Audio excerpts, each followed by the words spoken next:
Hello प्यारे बच्चों, उम्मीद आप ठीक होंगे और आपकी पढ़ाई भी बहुत अच्छी चल रही होगी। लेकिन अगर आप अच्छे से पढ़ नहीं रहे तो बेटा आपको अच्छे से पढ़ना है, बहुत लगन के साथ, मेहनत के साथ और कठिन परिश्रम के साथ। एक और बात ध्यान रखना, अपना टारगेट और अपना गोल,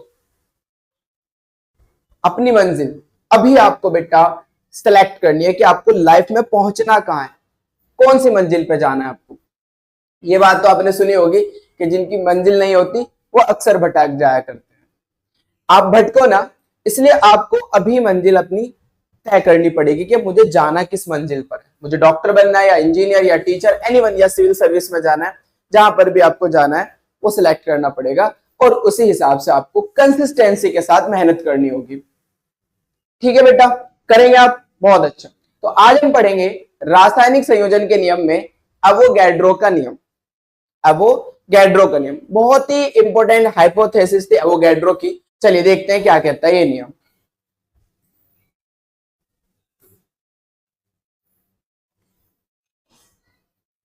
एवोगैड्रो का नियम क्या कहता है? एवोगैड्रो का नियम ध्यान से समझो बेटा। सन 1811 में वैज्ञानिक एवोगैड्रो ने गैसों के संबंध में अति महत्वपूर्ण नियम दिया। गैसों के संबंध में अति महत्वपूर्ण नियम दिया, जिसे एवोगैड्रो का नियम या एवोगैड्रो की परिकल्पना कहते हैं, हाइपोथेसिस बोलते हैं, परिकल्पना। क्या कहा इन्होंने? इन्होंने कहा भाई इस नियम के अनुसार समान ताप एवं दाब पर, समान ताप और दाब पर गैसों के समान आयतनों में अणुओं की संख्या समान होती है। अगर गैसों के आयतन समान है तो उनमें अणुओं की संख्या भी समान होगी। जैसे इस बात को ऐसे समझा आप, मेरे पास ये कंटेनर है, इसमें एक आयतन है, ये दूसरा कंटेनर है, ये भी, इसका भी आयतन 1 है। अब मैंने कहा इसके अंदर गैस भरी हुई है नाइट्रोजन। कौन सी? नाइट्रोजन। इसके अंदर बेटा गैस भरी हुई है ऑक्सीजन। दोनों का आयतन सेम है। दोनों ने रिएक्शन करके प्रोडक्शन करा 2NO का, यानी कि दो आयतन NO बनाई। NO का प्रोडक्शन करा, कितना आयतन? 2 आयतन। क्लियर है बात बेटा? अब अगर जो ताप यहां है, जो दाब यहां है, वही ताप यहां हो और वही ताप यहां हो, यानी कि ताप और दाब सेम हो, तो भाई इनके आयतनों में अणुओं की संख्या भी क्या होगी? सेम होगी।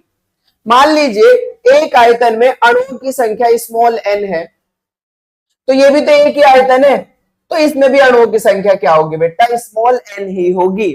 चूंकि आयतन 2 आयतन है, 2 आयतन है ना बेटा, ध्यान से देखो कितना आयतन है? 2 आयतन।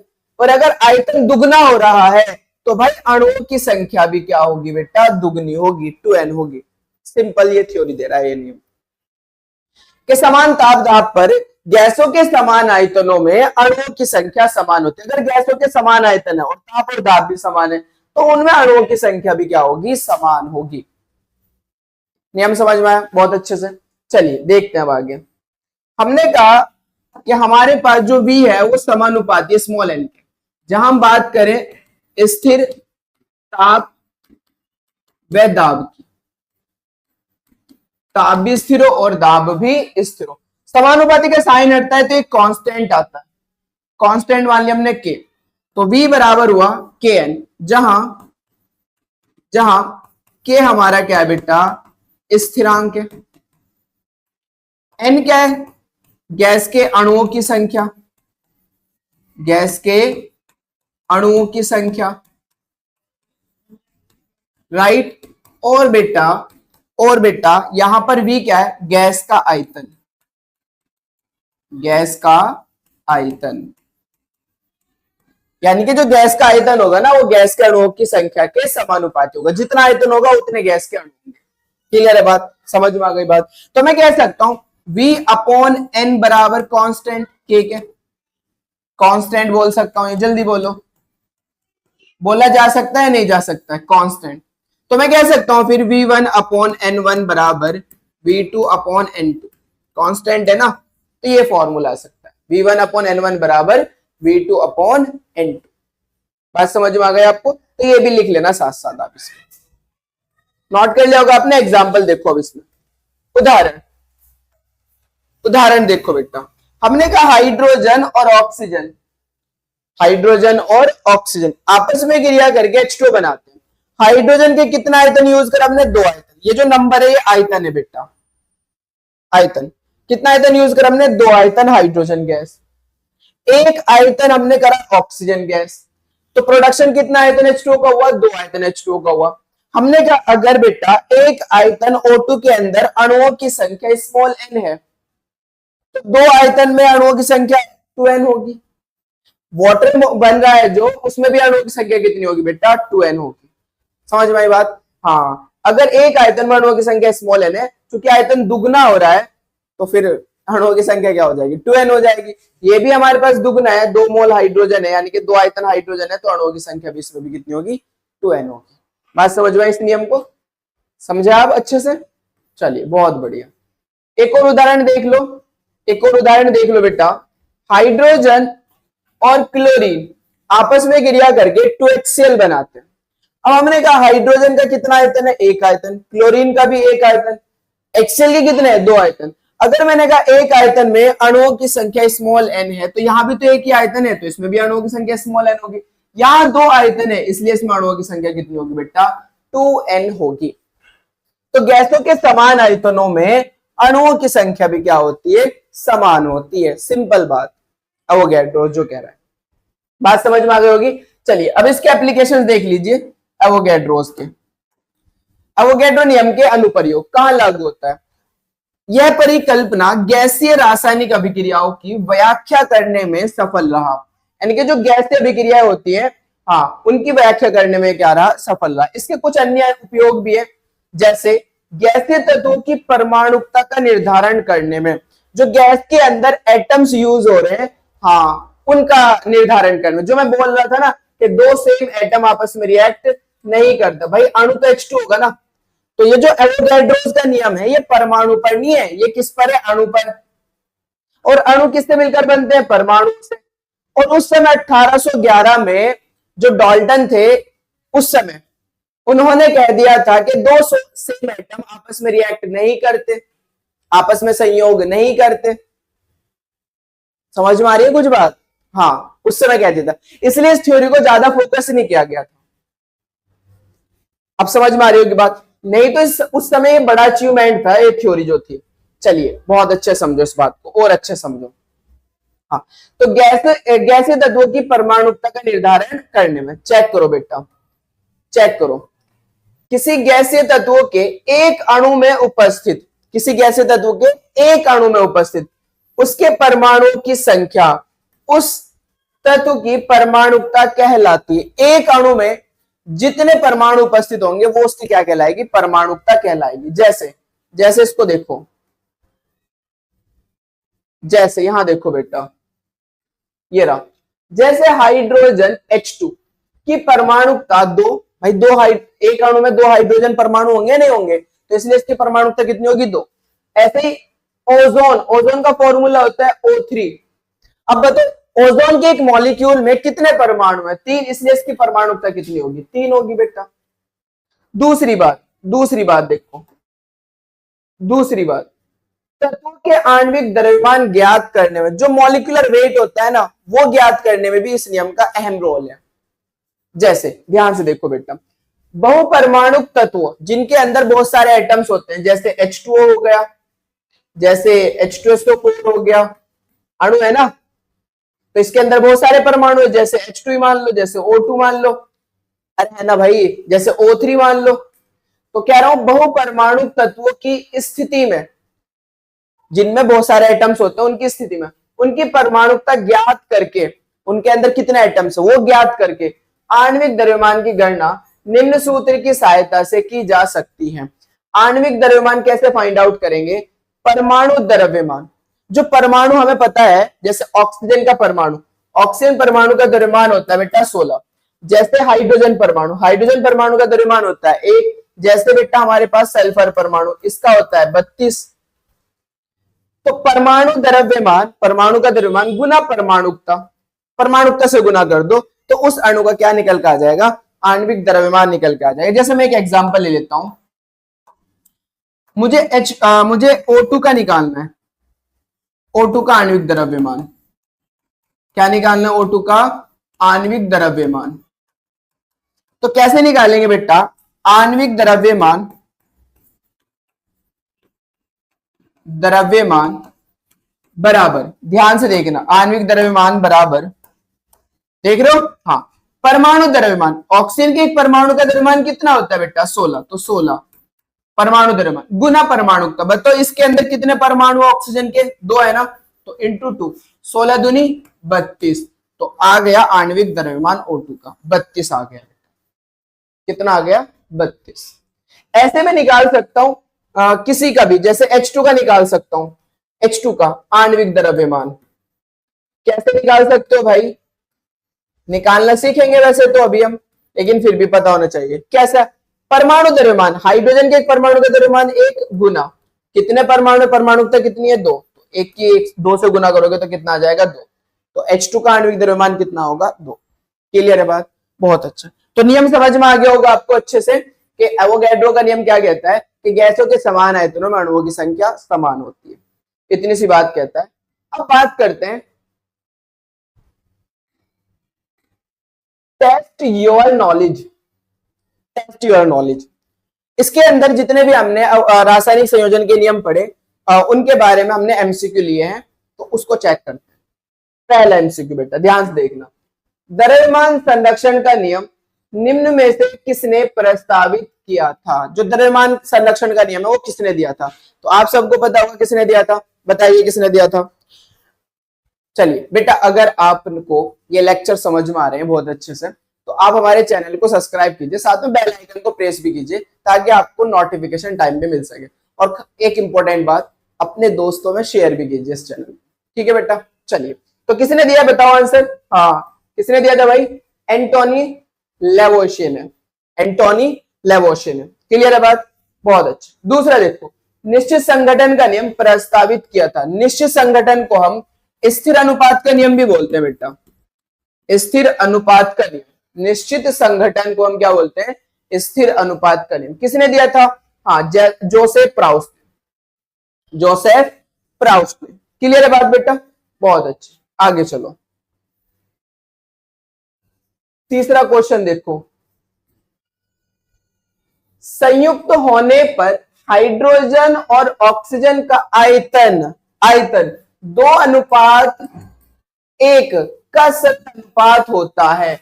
इसे किस नियम द्वारा समझा जाता है। यानी कि जब संयुक्त हो रही है हाइड्रोजन और ऑक्सीजन तो उसका अनुपात कितना आ रहा है, 2:1। तो ये तो हमने बात करी थी किसमें, गैलुसैक का गैसीय आयतन संबंधी नियम में। हमने कहा था, इन्होंने क्या कहा था कि जब गैसें आपस में संयुक्त होती है तो एक सरल अनुपात में संयुक्त होती है, तो उन्होंने सरल अनुपात ही तो दिया है। तो इसको हम किससे समझ सकते हैं, गैलुसैक का गैसीय आयतन संबंधी नियम से। क्लियर है बात, बहुत अच्छा। और देखो बेटा, नेक्स्ट क्वेश्चन, किसने प्रस्तावित किया कि एक ही तापमान और दिए गए दाब पर, एक ही तापमान और दिए गए दाब पर सभी गैसों की समान मात्रा में अणुओं की संख्या समान होती है। अणुओं की संख्या क्या होती है, समान होती है। ये तो अभी हमने पढ़ा एवोगैड्रो का नियम। तो इसे किसने दिया था, एवोगैड्रो ने दिया था कि गैसों की समान आयतनों में अणुओं की संख्या क्या होती है, समान होती है। मात्रा मतलब आयतन भी यूज कर सकते हैं। क्लियर है बात, बहुत अच्छी। नेक्स्ट क्वेश्चन देखो बेटा, नेक्स्ट क्वेश्चन देखो, इंपोर्टेंट भी है ये क्वेश्चन। निम्नलिखित में से कौन सा रासायनिक संयोजन का नियम नहीं है। इनमें से बताना है कौन सा रासायनिक संयोजन का नियम नहीं है। चलिए देखते हैं बेटा, गुणित अनुपात का नियम है रासायनिक संयोजन का नियम, एवोगैड्रो का नियम रासायनिक संयोजन का नियम है, स्थिर अनुपात का नियम भी रासायनिक संयोजन का नियम है, आयतन के संरक्षण का नियम ये नहीं है भैया, ये हमने पढ़ा ही नहीं, आयतन के संरक्षण का नियम। तो इसका मतलब ये रासायनिक संयोजन का नियम नहीं है। नेक्स्ट, निम्नलिखित में से कौन सा उदाहरण गुणित अनुपात के नियम को दर्शाता है। गुणित अनुपात का नियम क्या है, वो कह रहा था कि जब दो तत्व ए और बी आपस में क्रिया करके दो या दो से अधिक यौगिक बनाते हैं। दो तत्व आपस में क्रिया करके क्या बना रहे हैं, दो या दो से अधिक यौगिक बनाते हैं, तो तत्व ए की निश्चित मात्रा से संयोग करने वाली बी की मात्रा के बीच क्या होता है, सरल अनुपात होता है। यानी कि जो गुणित अनुपात का नियम होता है उसमें कितने तत्व यूज होते हैं, दो तत्व, केवल दो तत्व। जो गुणित अनुपात का नियम है उसमें केवल कितने तत्व यूज होंगे, दो। दो तत्व आपस में क्रिया करके दो या दो से अधिक यौगिक बनाएंगे। चेक करो बेटा, CuO, Cu2O, यहां भी Cu और O है, यहां भी Cu और O है, इसका मतलब दो ही तत्व है। तो कहने का मतलब यह है कि Cu और O ने आपस में क्रिया करी, एक तो बनाया CuO, एक बनाया Cu2, तो ये तो गुणित अनुपात का नियम है। चलिए यहां पर देखो H2O और H2S, H2O हाइड्रोजन भी ऑक्सीजन भी है, हाइड्रोजन भी है और सेलेनियम भी है, Fe भी है, इसका मतलब यहां तो तीन तत्व हो गए, तो ये गुणित अनुपात का नियम नहीं है। चेक करो यहां पर CuS और CuO, यहां CuS और CuO, एक तो Cu का हो गया, एक S का हो गया और एक O का हो गया, इसका मतलब यहां पर भी गुणित अनुपात का नियम लागू नहीं होगा क्योंकि तीन तत्व आ गए। यहां पर देखो बेटा NaCl NaBr, Na है, Cl है और Br है, यहां भी कितने तत्व हो गए, तीन तत्व, इसका मतलब यहां भी गुणित अनुपात का नियम लागू नहीं होगा। तो कौन सी केस में लागू हो रहा है, बस इस केस, ये पहचान आनी चाहिए आपसे। गुणित अनुपात के नियम में सिर्फ दो तत्व पार्टिसिपेट करते हैं। नेक्स्ट, जल तथा हाइड्रोजन पेरोक्साइड निम्नलिखित में से कौन सा नियम दर्शाते हैं। अरे जल है ना भाई H2O, और दूसरा कौन है, हाइड्रोजन पेरोक्साइड, तो ये तो दो तत्वों से मिलकर बन रहे हैं। कौन कौन से दो तत्व, हाइड्रोजन और ऑक्सीजन से, ये रहा। जब हाइड्रोजन और ऑक्सीजन आपस में क्रिया करते हैं तो H2O और H2O2 बनाते हैं, यानी कि इसमें कौन सा नियम लग रहा होगा, गुणित अनुपात का नियम। स्थिर अनुपात का नियम लगेगा नहीं, व्युत्क्रम अनुपाती का नियम लगेगा नहीं, रासायनिक तुल्यता का नियम लगेगा, ये भी नहीं लगेगा, इसमें तो तीन तत्व चाहिए होते। गुणित अनुपात का नियम लगेगा भैया, कौन सा, गुणित अनुपात का नियम। समझ में आ गई होगी बात, बहुत अच्छा। नेक्स्ट देखो, ये बहुत इंपॉर्टेंट क्वेश्चन है, बहुत इंपॉर्टेंट, कई बार एग्जाम में आता है।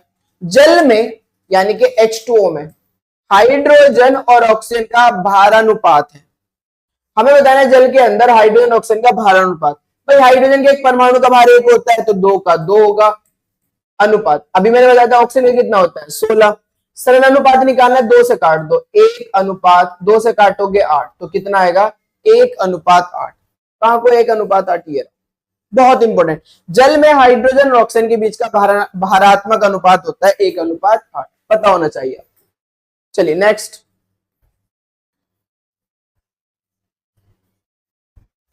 वायु है, ये भी पूछा जाता है, वायु है क्या यौगिक, मिश्रण, तत्व या इनमें से कोई नहीं। बेटा वायु क्या होता है, वायु के अंदर बहुत सारी गैसें मिक्स होती हैं, जैसे ऑक्सीजन होती है 21%, नाइट्रोजन होती है 78%, होती है नहीं होती है, हाँ, कार्बन डाइऑक्साइड होती है 1% में आती है। तो वायु के अंदर बहुत सारे गैसें होती हैं, क्योंकि बहुत सारी गैसें हैं तो ये तो मिश्रण में आएंगी, बहुत सारी गैसों को आपस में मिला रखा है तो मिश्रण मिल गया। इसका मतलब बेटा जो वायु है वो क्या होता है, मिश्रण होता है। निम्न में से तत्व है, तत्व क्या होते हैं, जिनमें एक ही प्रकार के परमाणु हो उन्हें तत्व कहते हैं। जिनमें एक ही प्रकार के क्या होते हैं, परमाणु होते हैं, उन्हें तत्व कहते हैं। चेक करो, चीनी, चीनी का फॉर्मूला होता है C12H22O11। क्या फॉर्मूला होता है चीनी का, C12H22O11। बताओ इसमें एक ही प्रकार के परमाणु है क्या, इसमें तो कार्बन का भी परमाणु है, हाइड्रोजन का भी परमाणु है, ऑक्सीजन का भी परमाणु है, तो ये तत्व थोड़े ही हुआ। तत्व में तो एक ही प्रकार के परमाणु होते हैं। वायु, अभी बताया वायु में तो बहुत सारी चीजें हैं भैया, तो वायु भी तत्व नहीं है। हीरा, हीरा किससे मिलकर बनता है, कार्बन से। हीरे के अंदर सिर्फ और सिर्फ कार्बन का परमाणु होता है, सिर्फ और सिर्फ कार्बन का, तो मैं बोल सकता हूं हीरा क्या है, तत्व है। दूध, दूध के अंदर भी बहुत सारी चीजें, कैसीन है, कैसीन प्रोटीन है, फैट है, लैक्टोस है, लैक्टोस का फॉर्मूला भी यही होता है, वाटर है, पानी है, तो दूध में बहुत सारी चीजें होती हैं, तो मैं कह सकता हूं दूध भी हमारा तत्व नहीं है। तो तत्व कौन सा होगा बेटा? हीरा होगा, क्योंकि हीरे के अंदर एक ही प्रकार के परमाणु होते हैं। कौन से? कार्बन। एक एएमयू का मान है, एक एएमयू, 1 एएमयू किसके बराबर होता है? 931 मेगा इलेक्ट्रॉन वोल्ट के। 931 मेगा इलेक्ट्रॉन वोल्ट के। तो एक एमयू किसके बराबर होगा? 931 मेगा इलेक्ट्रॉन वोल्ट के। ये रहा सी आंसर। ये भी इंपॉर्टेंट क्वेश्चन है बेटा कि एक एमयू किसके बराबर होता है? हाँ, 931 मेगा इलेक्ट्रॉन वोल्ट। क्लियर है बात? बाकी जो एमसीक्यू बचे हैं और भी हम टॉपिक कराएंगे, तो जो भी एमसीक्यू बचेंगे वो हम बाद में कराएंगे।